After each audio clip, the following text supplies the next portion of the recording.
আমরা এখন 16 বছর পরে যে পরিবেশ পেয়েছি, এতদিন তো আতঙ্কে ছিলাম কর্মী বৈঠকে যেতে পারি কিনা, কোনো প্রোগ্রামে যেতে পারি কিনা। সুতরাং এই জায়গা থেকে বের হয়ে এখন আমাদের ঈমানকে মজবুত করার খুব সুযোগ হয়েছে।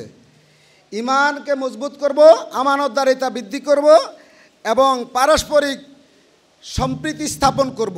একে অপরের সাথে সুসম্পর্ক তৈরির মধ্য দিয়ে জামায়াত ইসলামীকে এক ধাপ এগিয়ে নেওয়ার আমাদের সুযোগ আছে। এরপরে আমরা পরস্পরের গীবত পর্যালোচনা করব না, একে অপরের গীবত করি।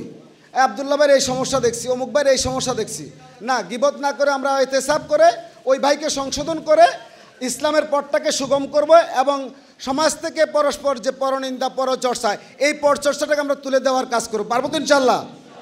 বিগত সরকার প্রায় 16 বছর আমাদেরকে এভাবে কথা বলতে দেন নাই, আমাদের মুখকে স্তব্ধ করে দিয়েছেন। যারা আমাদেরকে স্তব্ধ করে দিতে চেয়েছিলেন, আজকে এই বাংলার তৌহিদি জনতা, তৌহিদি ছাত্র জনতা তাদেরকে স্তব্ধ করে দিয়েছে। ইনশাল্লাহ এই বাংলার বুকে তাদের আর ঠাঁই হবে না ইনশাল্লাহ। এখন এই ক্রান্তি লগ্নে বাংলাদেশ জামাত ইসলামী একমাত্র এদেশের জনগণের ভার বহন করতে পারে।